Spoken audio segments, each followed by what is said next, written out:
Oi, pessoal. Meu nome é Milene. É um privilégio estar falando com vocês sobre esse assunto aqui. Vou explicar um pouquinho. Bom, eu trabalho com dados há muito tempo. Eu sou formada em matemática, então desde sempre me vejo trabalhando com dados como data science e fui me focando cada vez mais em dados como processo de tomada de decisão. Inevitavelmente, quando a gente fala sobre isso, a gente fala sobre AI. Eu estava falando recentemente com o Paulo, aí ele me convidou para fazer parte. Eu falei, eu estava estudando a Cassie Kovac, que ela é uma pessoa que ela estuda o processo de ciência de tomada de decisão, que fala muito sobre AI, e acabei falando, vou falar sobre esse assunto, e pensei que ia ser uma coisa super prática, comecei a mergulhar no assunto sobre isso antes de falar, e acabou saindo uma apresentação totalmente diferente do que eu esperava, menos prática e mais provocativa sobre o efeito de AI no futuro que nós temos, né? Então, se alguém quiser se conectar comigo, aqui vai o meu QR Code. Então, primeiramente, eu queria conversar com vocês assim, sobre o que é AI. Eu não sei se para todo mundo está claro o que é AI, qual que é a diferença de utilizar AI, de utilizar hoje qualquer tipo de modelo para tomada de... programação normal para tomada de decisão, assim, né? Então, vai ser super rápido, mas a gente pode pensar no modelo de recomendação. Quando a gente fala do modelo de recomendação, quando a gente está falando de uma programação normal, tem muitas empresas que ainda utilizam o modelo de recomendação falando assim, se você comprou, é uma regra, né? Se tal pessoa comprou um livro, então eu vou recomendar aquele outro livro para ela. Então, a regra é clara e quando a pessoa entrar para comprar um livro, ela vai recomendar aquele livro para todas as pessoas. Quando você fala sobre o machine learning, ele não vai simplesmente dar uma regra clássica. Se você comprar esse livro, você vai recomendar o mesmo livro para você. Mas ele vai te dar diversas opções, vai entrar com o dado falando, olha, essas pessoas que compraram esse livro, elas têm essas características e elas também compraram esse outro livro. Então, você vai dar as respostas para o modelo e assim que uma pessoa for comprar um certo livro, ela vai definir qual que é a regra que vai dar, qual que é a regra que vai dizer qual que é a recomendação que eu preciso dar para as pessoas. E o AI, no final, é basicamente uma solução que ela consegue adquirir conhecimento de uma forma mais rápida e muito mais abrangente que a gente. Então, isso porque ela aprende de uma forma distribuída. Então, a gente tem um videozinho aqui, eu não sei nem se ele está mutado, mas deveria estar. Que é um videozinho que está num laboratório do Google. Bom, não tem problema. É um videozinho que é de um laboratório do Google, que ele é assim, eles estão ensinando um robô a jogar futebol e eles simplesmente falam, é um grupo de robôs que estão aprendendo a jogar futebol e eles falam para o robô assim, eu quero que você aprenda a fazer um gol. E aí eles não falam nada para o robô e você consegue perceber que cada vez que um robô aprende, o outro também aprende. Então, ele tem esse aprendizado distribuído que faz a diferença e por isso que faz com que eles consigam processar dados muito mais rápidos que a gente. E aí, a primeira vez que eu vou falar para vocês, para a gente conseguir fazer com que a AI seja um sucesso no processo de tomada de decisão nas empresas e na sociedade, a gente vai precisar trabalhar juntos. Da mesma forma que a AI trabalha de forma distribuída, se a gente ficar trabalhando em silos, a gente não vai ser bem-sucedido nesse processo de tomada de decisão. Então, o que é a tomada de decisão, né? A gente tem tomada de decisão em todos os dias na nossa vida, que é simplesmente, eu tenho um processo de escolher o curso do que eu vou fazer alguma coisa. Eu vou lá e eu simplesmente vou vir para cá e eu decido se eu vou vir de carro, ou se eu vou vir de ônibus, ou se eu vou vir de metrô. Quando a gente fala do processo de tomada de decisão inteligente, ele já está falando sobre a gente tomar a decisão de uma forma diferente. Da gente tomar a decisão de uma forma que eu analiso as opções, eu analiso os dados que eu tenho, as informações que eu tenho, eu tomo eu uso uma estratégia para tomada de decisão. A gente pode fazer isso quando a gente usa o Google Maps. Eu tomo uma forma geralmente mais inteligente, porque eu vou lá e eu vejo qual que é a forma mais rápida que eu tenho para chegar lá. Isso também depende de qual a variável que eu estou querendo otimizar quando eu estou tomando a decisão. E quando a gente fala sobre tomada de decisão com AI, a gente está falando sobre a gente utilizar a AI para nos ajudar a melhorar o nosso processo de tomada de decisão, né? Ele faz a nossa tomada de decisão super eficiente. Eu vou questionar muito nessa apresentação como a gente utiliza a AI para tomada de decisão, mas uma coisa que eu quero deixar clara é que eu realmente acredito que a AI faz a nossa tomada de decisão mais eficiente, que a gente pode, se a gente fizer da maneira correta, utilizar a AI para melhorar e fazer com que a gente consiga resolver problemas que a gente realmente não consegue resolver. Por exemplo, a gente vem discutindo muito sobre mudanças climáticas, né? Quando a gente fala de AI, ela tem uma capacidade de processamento muito melhor e de encontrar os principais lugares onde a gente precisa otimizar e focar nossos investimentos de mudança climática. E a gente não consegue fazer isso sozinhos. Hoje só a AI tem a capacidade de fazer isso e por isso que eu acredito que usar a AI para tomada de decisão, sim, é crucial, mas, vou avisar, a gente precisa fazer com muito cuidado. Né? E quando a gente fala de AI no processo de tomada de decisão, é muito normal, as pessoas acham que agora eu vou colocar AI para tomar decisão em tudo. A gente não está nesse momento ainda. Né? Quando a gente fala, a gente tem essas 3 curvas aqui, que são quando AI toma decisão, quando é um conjunto na tomada de decisão e quando é uma decisão tomada simplesmente pelo humano. E eu vou pegar o exemplo de como a gente tem os carros automáticos. Se você tem um carro automático e você está numa estrada e está livre a estrada, você pode deixar a AI conduzir normalmente, sem problemas. Se você já está numa cidade, você tem o Volvo, inclusive, que você está dirigindo, você não está no automático, mas se alguém vem muito próximo, ele corrige. Só que, será que a gente já está pronto para falar para a AI que ele pode escolher quem ele vai matar e quem vai viver? Eu estou numa estrada, eu tenho uma criança, uma pessoa velha e um grupo de jovens. E ele tem que escolher em qual deles que ele vai atropelar, porque ele não tem opção. A gente já está pronto para colocar isso na mão de AI? Então, esse tipo de decisões éticas, eu vejo que a gente está numa hype sobre AI, da gente querer colocar AI sobre tudo, mas como a gente vai colocar, ele depende muito do que tipo de decisão. A gente ainda, como sociedade, os próprios modelos, eles não estão prontos para tomar esse tipo de decisão. Então, eu queria contextualizar vocês um pouquinho sobre, antes da gente entrar realmente no processo de tomada de decisão, a gente tem, o AI, ele, assim, eu já trabalhei há muito tempo, mas ele entrou numa hype quando a gente começou a entrar essa questão do ChatGPT, Gemini e todas essas outras ferramentas de 2022, 2024. E eles, assim, esses modelos, deixa eu voltar, assim, os modelos AI vai conseguir fazer tudo o que nós fazemos de uma forma mais inteligente. Muito mais rápida e muito melhor. Esse é um fato. Não tem mais volta atrás. Se você começa a acompanhar todos os estudos, esse é um fato. Só que, hoje, essa não é a realidade. Quando a gente vai chegar nesse ponto, vai ser nesse ponto quando a gente vai chegar sobre inteligência artificial generalizada, que a gente não sabe quando vai ser. Alguns dizem 5 anos, alguns dizem 10 anos, alguns dizem 30 anos, então é uma grande descoberta ainda. E a gente está exatamente nesse momento. A gente, como ser humano, a gente ainda é capaz de tomar melhores decisões, a gente ainda define as restrições e as regulações, e o que a gente definir agora vai ser o que definir o que isso vai ser no futuro. Eu acho muito legal a palestra que a Débora, a Fátima fez, que o Renato fez, porque ele está exatamente vinculado a isso. Porque o que a gente faz agora vai definir o futuro. E se a gente fizer essas coisas de forma inconsciente, o futuro também ele não vai ter... A gente não sabe o custo que isso vai ter para o nosso futuro. Tá? E isso depende de como cada empresa vai tomar a decisão. Como cada empresa vai utilizar a AI para sua tomada de decisão. Tá? Tem uma famosa lei assim, que ele fala sobre a lei de Amara, que ela fala que a gente tem a tendência de subestimar o efeito de uma tecnologia no curto prazo e subestimar o efeito no longo prazo. Né? Então, superestimar agora, então eu vejo que tem essa hype, a gente estava falando, pô, agora eu tenho que usar AI para tudo, tudo tem que ser com AI, AI é a solução de tudo, eu vou perder meu trabalho, amanhã já vou me demitir porque AI vai ocupar todo o cargo de todos os PMs. Não é verdade.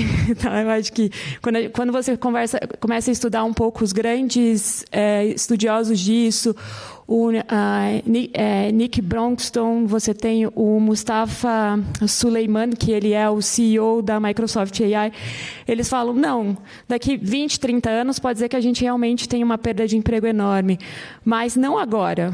AI não está pronta, e eu também tenho usado o AI recorrentemente no meu dia a dia, e quanto mais eu uso, menos medo eu tenho dela, porque ela realmente é relativamente limitada, né? Até para essa própria apresentação, eu coloquei essa apresentação no ChatGPT, no Gemini, e para corrigir depois que eu terminei ela. E eu mandei para um amigo meu.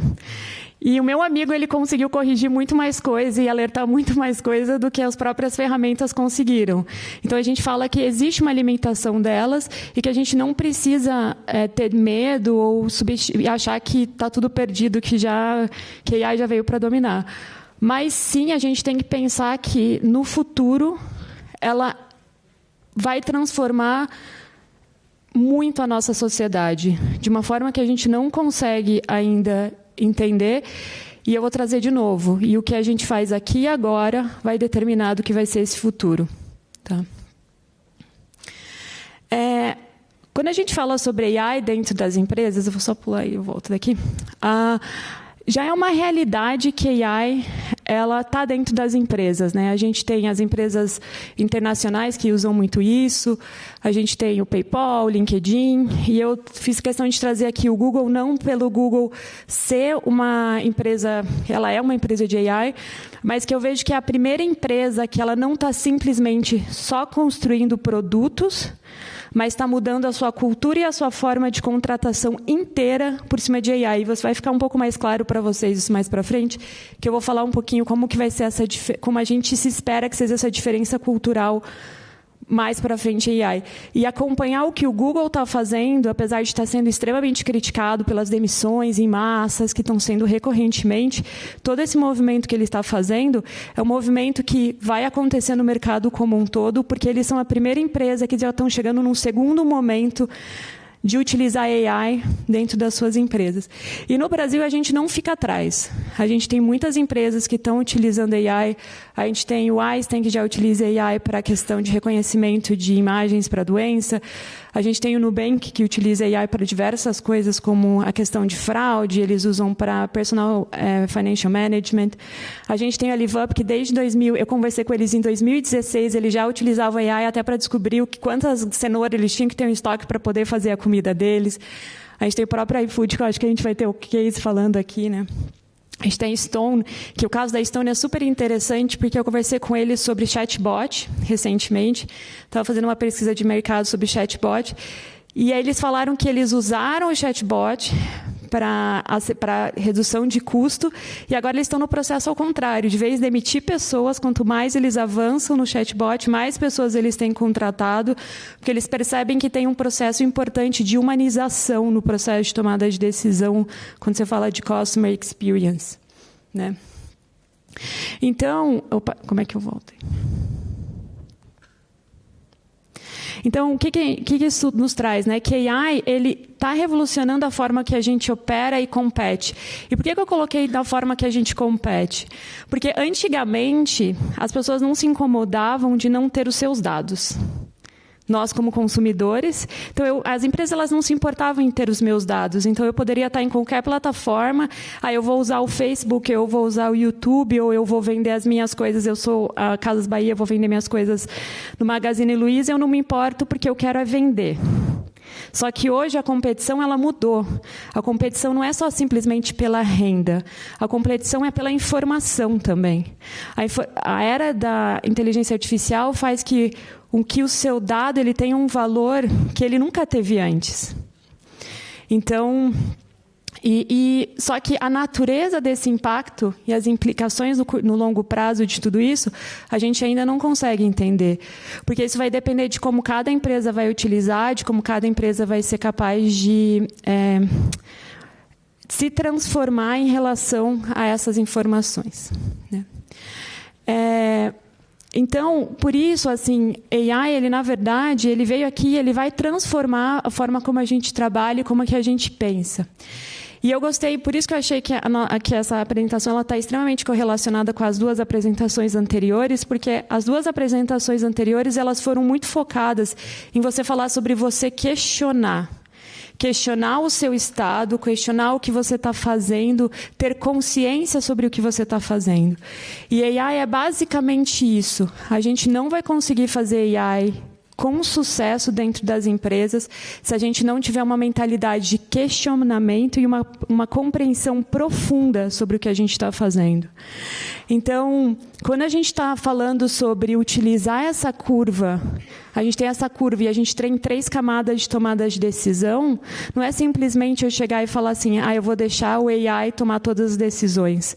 Não, porque a gente precisa conseguir acertar em quem será a pessoa certa, né, ou a ferramenta certa na tomada de decisão em cada momento. E para isso, a questão da gente estar simplesmente fazendo as coisas operacionalmente, ela não vai mais resolver, porque se eu só fizer as coisas operacionalmente, eu não vou conseguir, nem para mim, nem para a empresa, nem para o meu consumidor, nem para a sociedade que eu estou em volta, conseguir tomar a melhor decisão. E eu não vou. E aí aqui traz também a importância da gente estar fazendo as coisas em comunidade, da gente não estar querendo. E aí esse é o poder de produto, que é onde a gente fala de squads, né?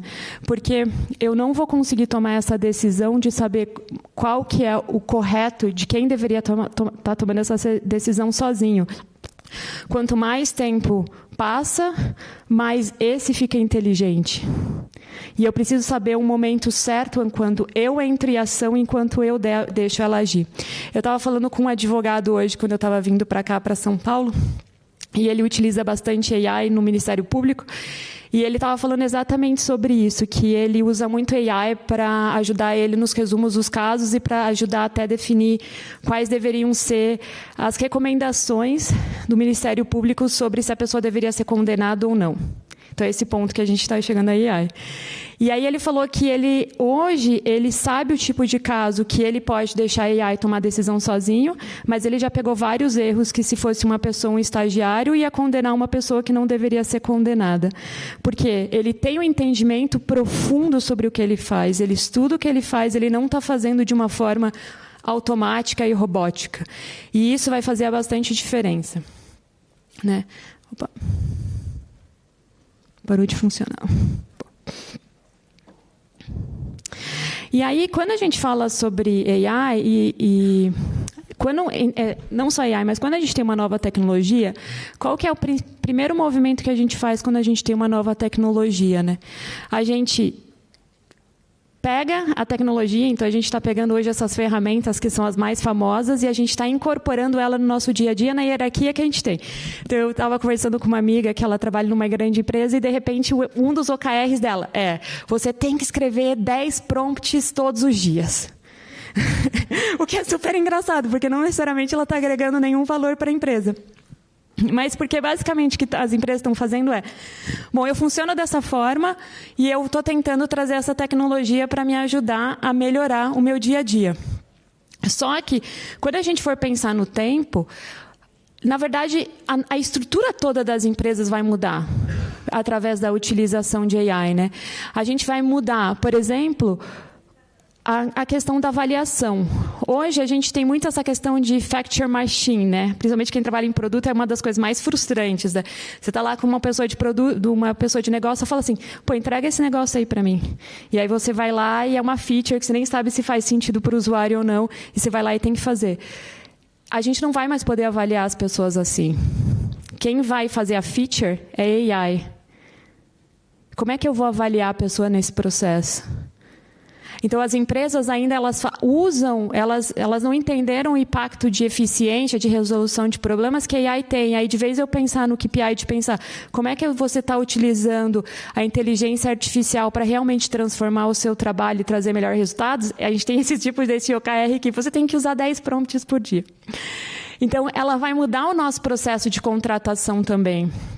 a gente não vai ter, basicamente, pessoas operacionais fazendo. Quando a gente fala sobre esses esquemas de pessoas que são os trabalhos terceirizados de produto, né? Onde eu vou lá e contrato uma empresa, eu dou um projeto para ela e falo, executa aí. Isso não vai mais existir, porque eu vou falar assim, executa aí o ChatGPT para mim. Eu uso muito ChatGPT, principalmente o Gemini eu estou trocando, porque eu ainda estou achando até um pouco melhor, mas ele para construir as minhas queries. Hoje eu não preciso mais de um data analyst junto comigo para construir minhas queries, eu consigo fazer sozinha. Então, a contratação vai precisar, e com isso, a entrega de valor que cada um de nós vai trazer, que a gente vai trazer para as empresas também vai ter que mudar. Criações de soluções. Hoje a gente pensa em soluções, a gente estava discutindo, eu trabalho num aplicativo e a gente estava discutindo sobre trazer uma solução para um lugar específico onde a gente tinha que fazer vários crawlers em diversos sites para pegar várias notícias, que é a maneira tradicional que a gente está fazendo. Então eu falei, galera, vamos fazer um teste, vamos conectar com o Gemini e vamos tentar puxar essas informações todas juntas de um único lugar. Incrivelmente, ele foi muito melhor que nossos crawlers, além de ser muito mais rápido. Então a forma e a velocidade como a gente está criando solução vai mudar. Interações com os clientes vai mudar. A gente tem essa questão do ChatGPT, que já está sendo muito utilizado para os chatbots. Mas eu não sei se o pessoal já escutou falar. Ontem eu estava pesquisando e me falaram que tem uma nova solução que ele consegue fazer 1000 entrevistas com usuários em um dia. E hoje já se comprova que ele tem uma inteligência emocional, essa solução superior à maioria dos funcionários de UX Júnior. Então, a própria forma como a gente interage com os nossos usuários, ele vai estar mudando. A composição dos times vai mudar. A gente vai precisar de menos pessoas operacionais, mais pessoas pensantes. A tendência é que o time seja extremamente autossuficiente ou até a gente tenha times, empresas de uma pessoa só. Então, a gente vai ter que ter cada vez mais pessoas polarizadas, diversas áreas, como eu falei, a gente tem que aprender a trabalhar juntos e que esses times, eles vão ser mais seres pensantes que executantes, né? E aí a estrutura gerenciais de tomada de decisão também vai alterar muito, assim, né? Eu estou numa startup e a gente está nesse debate, assim, será que a gente faz híbrido? Será que a gente fica remoto? Será que a gente vai definir uma hora de trabalho ou não? O meu chefe, ele é às vezes, um pouco mais tradicional. E, assim, não importa mais, assim, com AI, entendeu? Vai importar realmente quanto que eu vou trazer valor, porque se eu trabalho, essa questão de a gente forçar as pessoas, eles trabalham das 9 às 5, é basicamente uma estrutura de fábrica, né? Que na fábrica você precisava, se você dá 9 às 5, quantas cervejas você consegue encher, é o que vai fazer com que você produza para mim.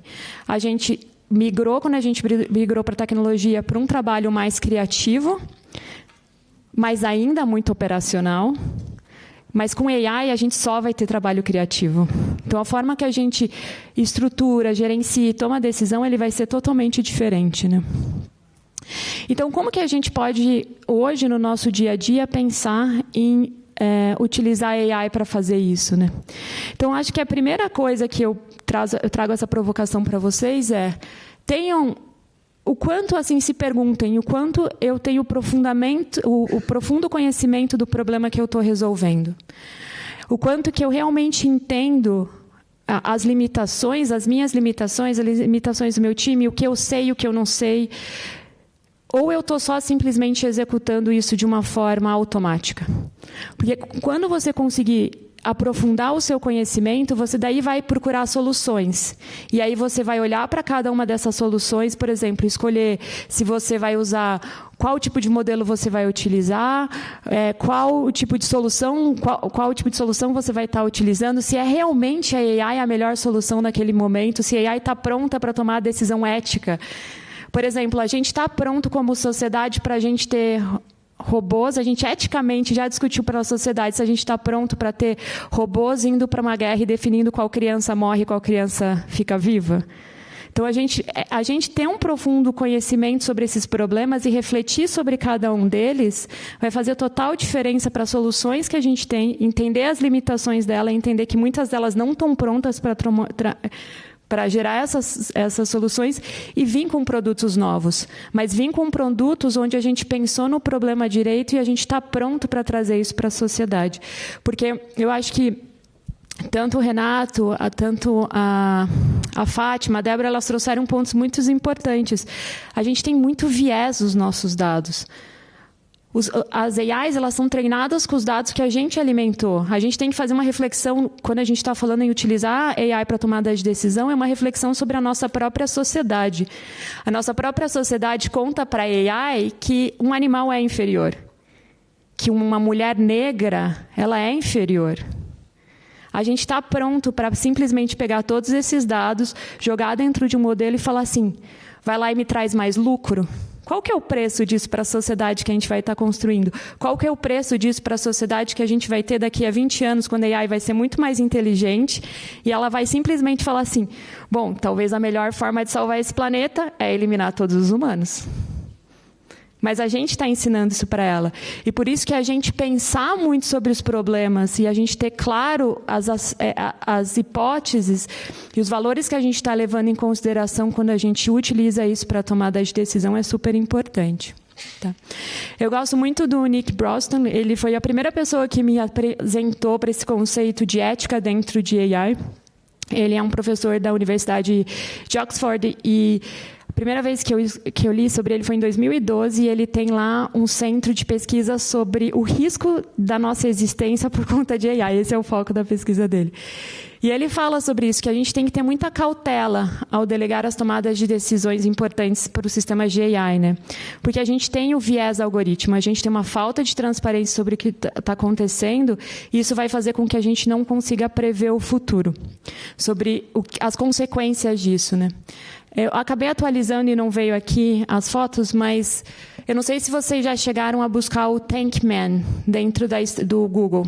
Procurem lá. É uma coisa que aconteceu, acho que na China, em Pequim, eu não vou lembrar a data, onde um cara ele parou na frente de um tanque de guerra como um protesto, né? E se você coloca Tankman, agora eles diminuíram já o SEO disso, mas antes tinha uma pessoa fazendo uma selfie na frente do tanque como se fosse a mesma situação. Só que isso era fake news. Foi uma foto produzida por AI. Só que se a gente não tem um conhecimento histórico sobre aquilo e a gente fala assim, não, olha só o que está acontecendo, e as pessoas começaram a falar que, na verdade, aquilo era na Times Square, que estava sendo invadido, que você estava tendo uma guerra em Nova York, foi assim uma coisa super... E a verdade é que se você não para e pensa sobre o que está acontecendo e você não delega, e você delega tudo isso para AI, você vai viver num mundo que ele não é um mundo verdadeiro, né? O Mustafa Suleiman, ele sempre fala que a nossa sociedade ela é baseada na confiança. Eu venho aqui, eu deixo minha bolsa porque eu confio que nada vai acontecer.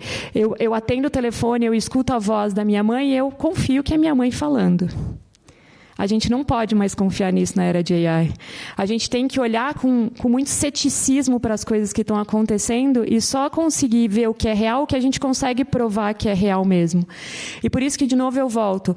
Muitos de nós aqui, a gente está construindo esses produtos. E eu espero que vocês construam muito desses produtos, porque a AI é sensacional para ajudar a resolver problemas.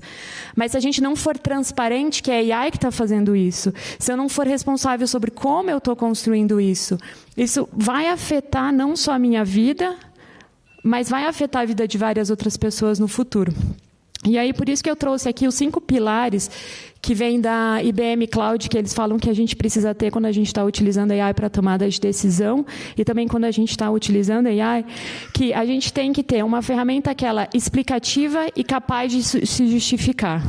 Então, por exemplo, se eu estou utilizando AI para poder analisar por que a pessoa saiu de um certo lugar no onboarding, e ela me responde que é porque o carrinho está quebrado, ela não está conseguindo se explicar. Uma pessoa que ela é expert em produtos digitais, ela vai saber, está com um certo erro. Então, ela tem que ser capaz de fazer isso. Ela tem que ser capaz de agir sem viés. Eu coloco uma certa quantidade de dados, eu estou lá... Ela não pode ter uma preferência. Ela foi treinada com uma certa quantidade de dados que dá uma certa características. Aí vem lá e uma outra variável, por exemplo, eu estou vendendo, tem uma loja de luxo e eu vendo produtos para uma loja de luxo. E, em geral, a gente sabe que produtos de luxo são para mulheres, para pessoas brancas, não necessariamente héteros, mas, em geral, para pessoas brancas. E aí, de repente, aparece na minha base de dados uma pessoa negra. Será que o meu modelo ele é justo em ser viés o suficiente para não negar essa pessoa? Para considerar essa pessoa e para dar o mesmo tratamento para ela? E o AI ele tem que ser transparente. Quando a gente fala sobre AI ser transparente, é que eu preciso conseguir entender o dado que eu coloquei, como esse dado é tratado e como que o modelo funciona.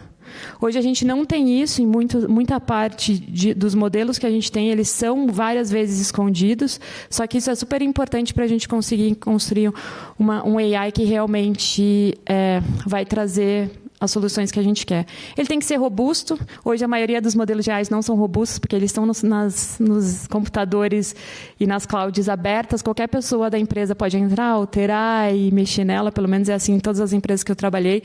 E AI, conforme ele vai tomando mais decisão, ele tem que ser mais robusto e ele tem que ter mais... A gente tem que conseguir proteger mais as suas regras. E a gente tem que exigir e também construir preservando a privacidade das pessoas. Eu preciso poder escolher se o dado que eu estou colocando lá dentro do ChatGPT ele realmente vai ser usado e ele não vai ser, ele só vai ser usado para o chat, ele não vai ser usado para outra coisa. Eu preciso ter essa escolha, porque o dado é meu, é a minha informação, é a minha vida.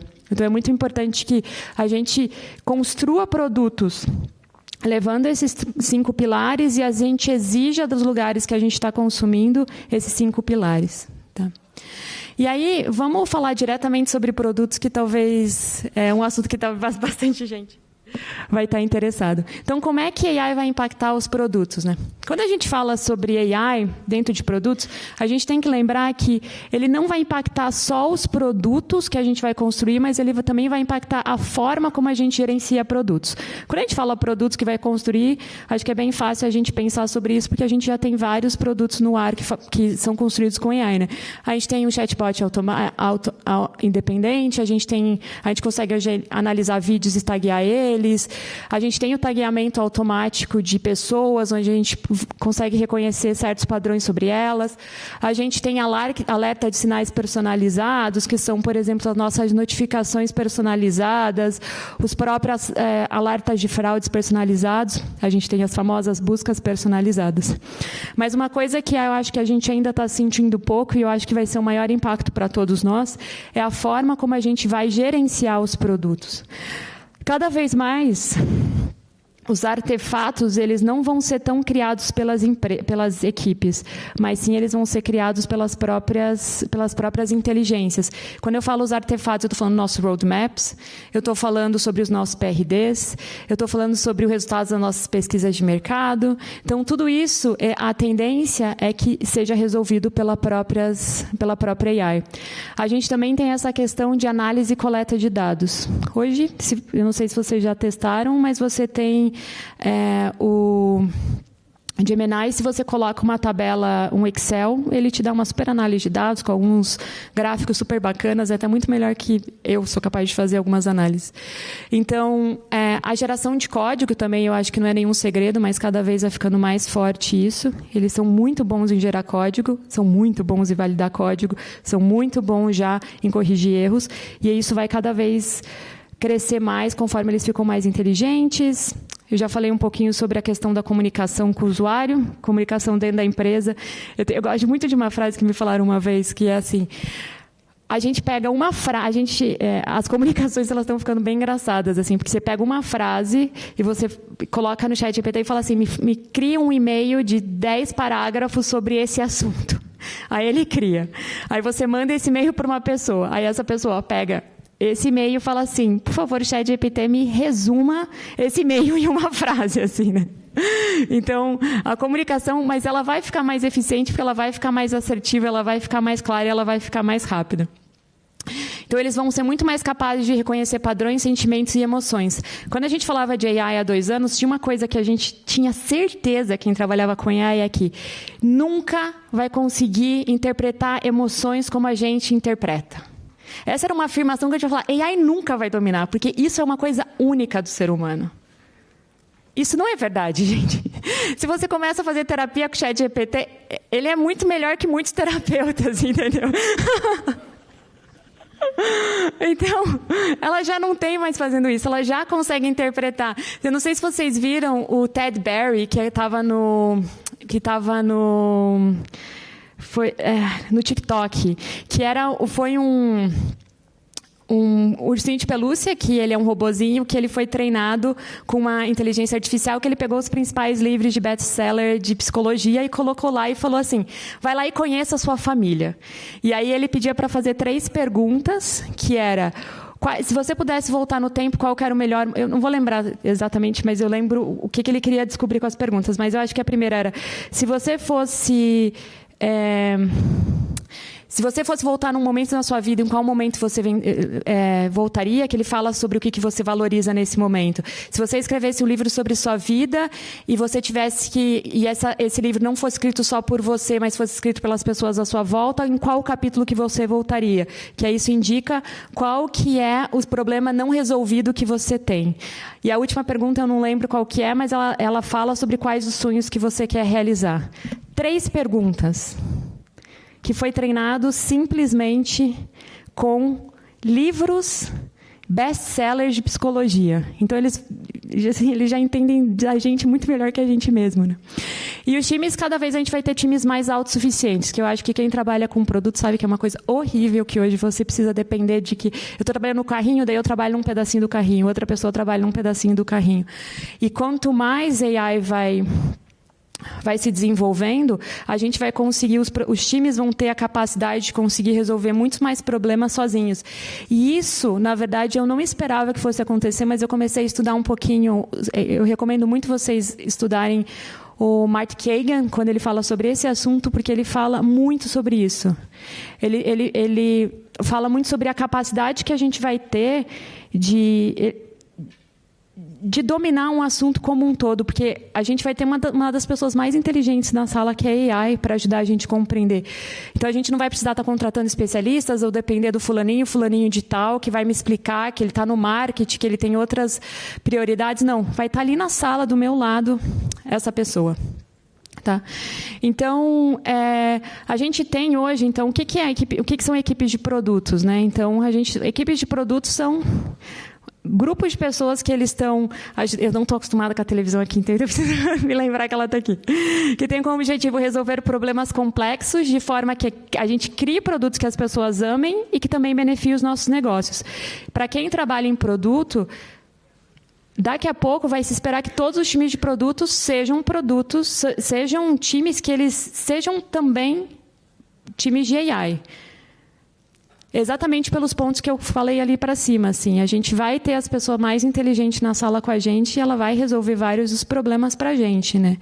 Então, AI hoje ele é a mesma coisa que foi mobile no passado, né? Antes você tinha PMs especializados em mobile. Agora a gente vai começar a esperar que todos os PMs eles também sejam AI Product Managers. E o que isso significa para os times, né? Eu não acho que a gente vai perder emprego, eu acho que o nosso emprego vai se renovar. A gente, para os engenheiros, eu acredito que, como eu falei, vai ser o fim da terceirização, mas o Mark Kagan, ele fala muito que é a era de ouro da engenharia que a gente vai começar a entrar, onde a gente vai parar de simplesmente codar e vai ser capaz de pensar e resolver os problemas de uma forma muito mais assertiva. Mas isso também vai englobar que esses engenheiros eles consigam resolver problemas não só de engenharia, mas também eles consigam resolver problemas de machine learning, de data science, eles vão ter que aprender tudo isso também.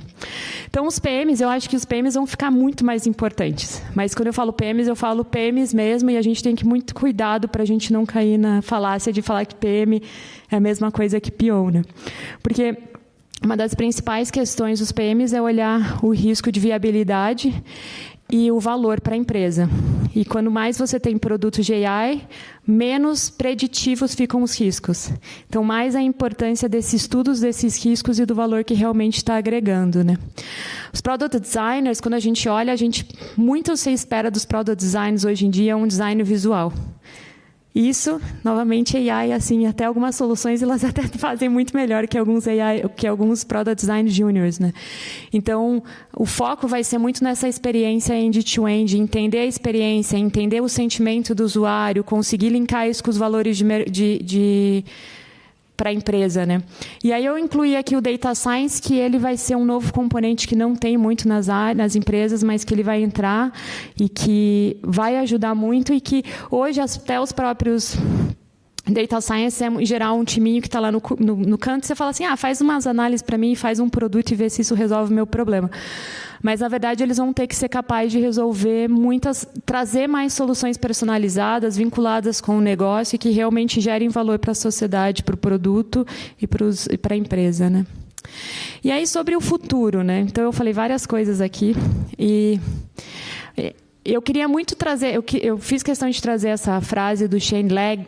Ele eu não sei se todo mundo conhece ele é o fundador do DeepMind, que é uma empresa que foi comprada pelo Google como uma empresa de pesquisa, e ele faz como objetivo dele construir e pesquisar sobre como que a gente faz AI de uma forma mais sustentável e que vai valorizar nós seres humanos e não vai nos destruir, né?